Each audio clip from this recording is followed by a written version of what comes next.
In today's episode, we'll discuss our recent survey of higher education applicants and how they're using AI tools like ChatGPT and Grammarly in their application process. Let's talk about holistic success.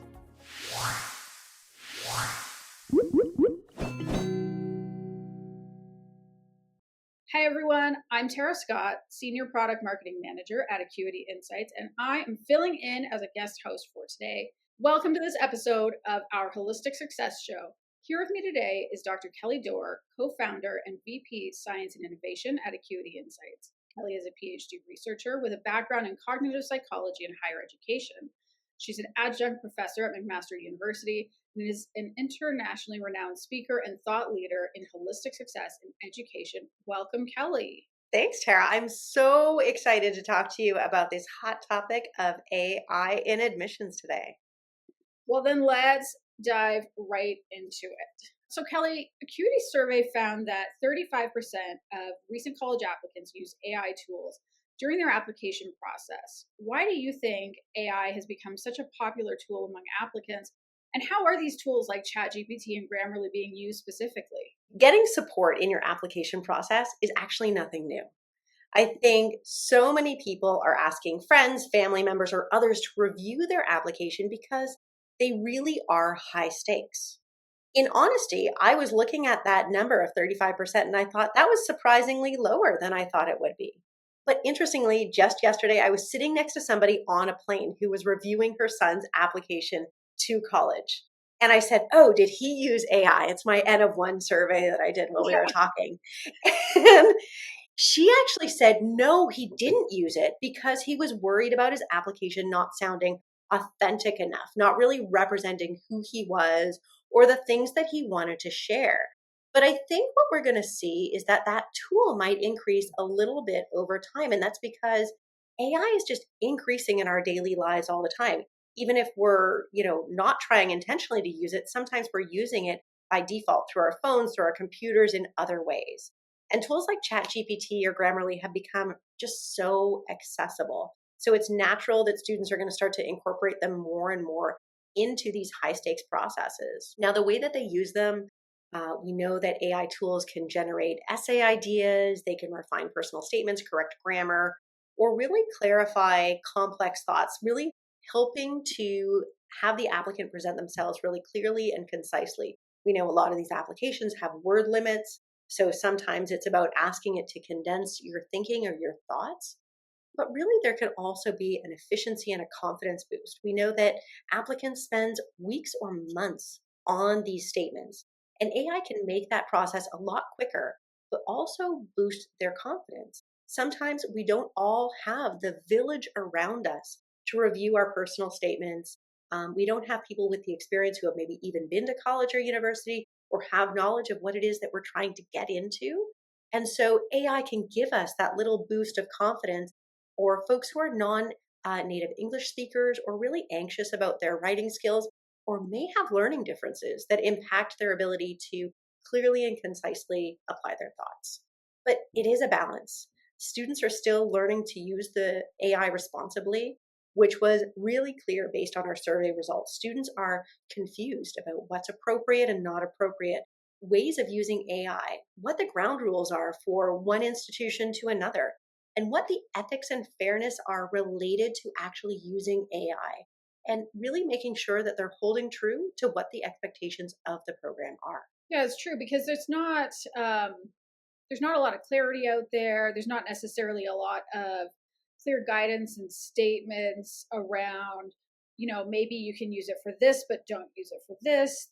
It's difficult to even detect, and even higher ed itself is trying to figure out, well, how should we be using it? Like, we're seeing this kind of large embrace, but they're also trying to figure out their own balancing act. Exactly. Programs themselves are struggling. Even within a program, by faculty member, it varies. They're not sure what to do. So it's hard to put out there what the policy is for students. So yeah, you touched on applicants being unsure about the ethics of using AI in their application. There does also seem to be significant concern that it can create an unfair advantage. About 69% of students said they felt this way, even if they haven't used AI tools themselves. So, what do you think about this perception of fairness and how could institutions address these concerns? Absolutely. There's so much that we're still learning about AI, and people's exposure to AI is so different from different communities, different schools that they're coming from, where they might have been exposed to it, might have been taught how to write prompts, all of these different things. And so their understanding is variable. But the reality is AI is absolutely here to stay, and schools need to be proactive about how it's being used, when it's being used, and educating them. And they can provide specific tools to all applicants if they really want to create fairness and accessibility. But they do need to have guidelines, because I think the reality is otherwise they're actually increasing disparities if they don't have clear guidelines, because nobody's quite sure what the rules are. And one of the things that we do want to consider is how can schools or how can the higher ed community support students to have access to all of the same tools? Because while we thought, AI can create some fairness with leveling those playing field of people who don't have the village around them to support their applications in this very complex process of college and university applications, with the different paid tiers that are now existing on AI, the reality is that those who can pay for access get access to something different and perhaps better of what they're trying to do. So we need to be very aware that these paid levels and these paid tiers can actually create more disparity. But by openly discussing AI use, colleges can create sort of that transparency, allowing students to make informed choices and really allowing them to say, how do we create something that's accessible to all of our applicants? And particularly thinking about what is your mission? What types of students are applying to you? If you are geared towards serving underserved applicants, how do you create a more accessible application process? And then thinking about what their criteria actually is within this age of AI. We had a big change in admissions processes with COVID, with the change in access to test centers and things like that. And I think AI is going to cause another reframing to think about what are the right data points to consider when we're thinking about the whole applicant. So, the personal essay, we often hear about it being a major part of the application.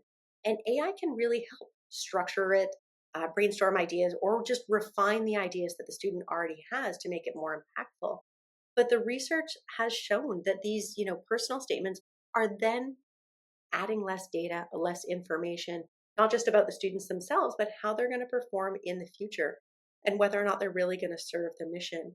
With personal statements, I always call them village statements, but we know that students are tailoring them to what the mission is of the school. So it varies school by school by school, which is absolutely fine because it allows the applicant to showcase a different side of themselves to the different programs that they want to apply to.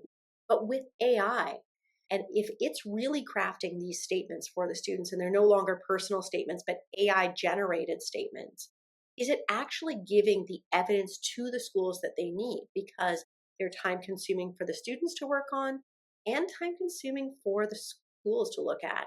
So we really need to review applicants' non cognitive skills, or as I think of them, more durable skills, these aspects of communication, leadership, resilience that travel with the student across whatever they do. It needs to be evidence based and fair.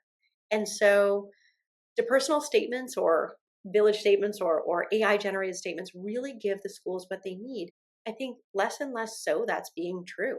Absolutely true. There's some interesting, I had some thoughts come up as you were talking, like, for one example, you were saying not everybody can afford to pay for subscriptions. Well, maybe somebody is willing to pay for a subscription for 1 month, but what if they don't even have their own devices to make their application on? They're having to borrow a device. Can they install software on somebody else's? Like, just those kinds of things that I think institutions need to take into account. Like, if somebody is depending on the computer at their library, well, then what are they going to have to do while they're there?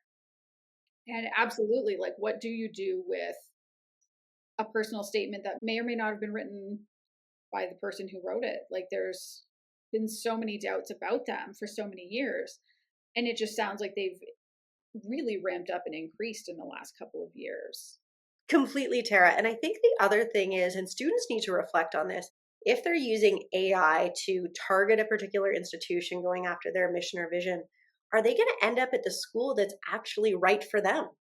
You can fake your statement, but the goal of these statements is to help you find the right soil to be in for your college or university learning, which is a really stressful, really intense time period in your life. And so being at a school that's actually aligned to what you are and what you want to be is a really important thing. So the other problem that we're going to get into by using statements that really aren't reflective of the student is that we're going to start matching students to schools that really aren't the right place for them to grow over the next 4 years of their life. So interestingly, 61% of those who used AI said that they believe it played a major role in their acceptance. So, Kelly, how do you think AI is helping applicants make a stronger case for themselves? And are there specific aspects of the application process where it could actually be especially useful? Absolutely. Well, I think the 61% is also going to be tied to the confidence boost that it gives to everyone, whether it's applicants who don't know where to start and are using it to sort of say, how do I start to structure this? Or who are refining their statements, or who are using it to navigate this complex and overwhelming process. Anything that can simplify that or make it feel like a little bit easier to navigate is going to result in some confidence boost. But I do think that there's specific areas where AI is playing a role. So enhanced clarity and ability to express your thoughts. AI can really help students articulate their experiences and aspirations and really what they want to do much more clearly, making their applications significantly more persuasive or maybe feeling more polished. And it can actually decrease some barriers, as we talked about, for applicants that otherwise don't have the support. So if they're coming from under-resourced schools that may not have advisors, we've heard about some students who are coming to programs who maybe don't have a lot of students going into engineering or going into certain programs. And so this can help them tailor their application in a way that otherwise wouldn't have been accessible to them. We also know tools like Grammarly are really crucial for catching grammatical or syntax errors. The amount of time that students spend poring over these applications, sometimes it's like you can't actually see the errors because you've read it so many times. But we know that those grammar or syntax errors can leave, a positive impression and attention to detail when they're done well. And this is really important too as we think about the changing population of students that we have, those with learning differences or neurodiversity, making sure that we're creating more of a leveled playing field for their application too, so that we're not creating certain parts of the population that have an advantage or a specific disadvantage over the others. And AI might also help applicants just feel more competitive. But the tricky part, Tara, and we'll go back to this again, is that you really are starting to blur the lines between an applicant's work and what the AI is generating. And it becomes just so important for schools to define what their expectations are and what the acceptability is of using AI, what they expect to be the students' work, and where they think it's feasible for AI to lean in. That is such a great point. It would be a shame for somebody to not be considered because they, missed a word or that kind of thing. And so having these kinds of tools available can be so helpful. But it is that there is that fine line of, are you writing it yourself or are you not? So speaking of that fine line, 63% of students said that they were unclear on how much AI use is acceptable in their applications. So, how do you think universities and colleges could help reduce this confusion? And what's the role of educators in guiding students on using these tools effectively, especially as they, continue to go on in their academic career? Absolutely. And we talked about the struggle being so real as programs still try and figure out what AI means for themselves, let alone for people trying to engage. So I think first and foremost that there are ways for AI to be used very transparently in, figuring out the application process. So the complexity of a college and university application system is overwhelming. Even finding schools that are aligned to the interests that you have as a student. So that's a great place for AI to be used in sort of consolidating or condensing that information to get lists of schools that are aligned to the majors that you want to do, maybe have missions aligned to what you're trying to do as well, and have the services that you need. That's a way to sort of sort through some of that chaos to create a more refined process for you. But then it's also going to be dependent on institutions to clearly provide the policies, as we've talked about before, including some examples of what's acceptable and unacceptable. And institutions need to lean in. It's about progress over perfection, because I think the difficulty is people don't want to land on a policy because so much is changing so fast. But the reality is institutions need to just put something in place so that they can examine and evolve it. The goal is that they should be looking at the data after 1 year to decide, was that policy right for them? What were the implications? Can we trust this data to make decisions?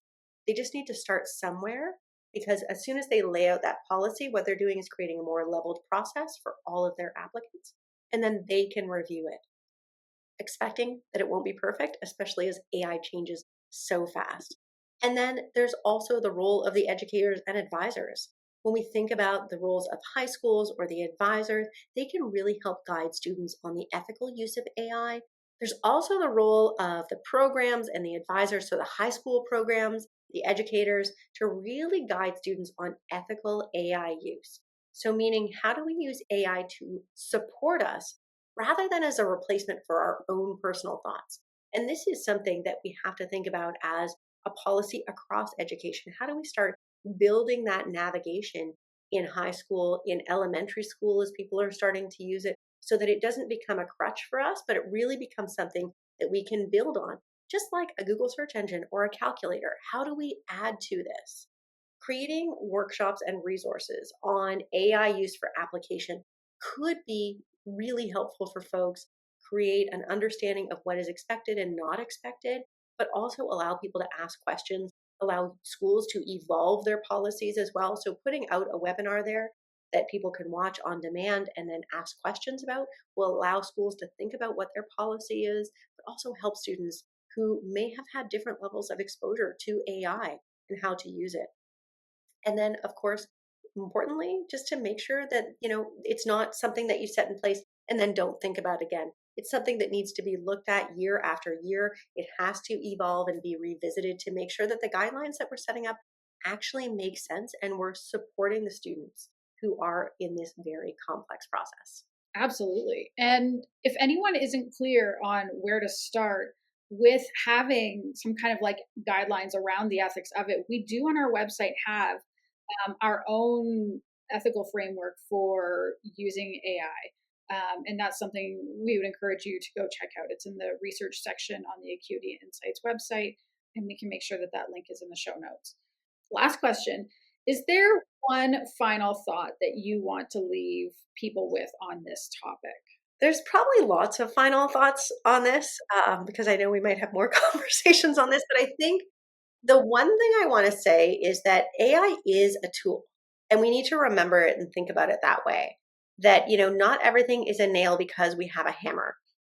And so how do we think about the process and where AI can be acceptable? So rather than being terrified of AI and being, saying, no, you can't use AI in your application process, actually, there are probably places where it can be really helpful, as we said, to create more accessibility across all applicants, but to really make sure that we're embracing this technology. Students are going to want to go to programs that embrace this new technology because it's going to be part of their workplace and their life in an ongoing way. So how are we demonstrating our advancement as an institution? By saying, yeah, absolutely, you're going to use AI. Here are the places we want you to use it in your application. And here are the places we expect other tools to be used. That could be their own personal thoughts. That could be a whole bunch of other things as well, but really making sure that we're creating space for AI and creating space for the individual applicant as well in the process. That's fantastic. Thank you so much, Kelly, for joining me to dive into this important and timely topic. There is just so much to unpack here, and our report on AI usage and admissions dives really deep into the data, and it gives in-depth coverage on this topic. So I'm so glad we had a chance to connect about it. Me too. Thank you, Tara, for this. This has been a lot of fun to chat about. For anyone who wants to check out the report, we're going to have a link to it in our show notes. To everyone who's tuned in for this episode, thank you so much for watching and listening. If you haven't subscribed to our show already, please make sure you do, and share this episode with any colleagues that you think might find it useful. Catch you in the next episode.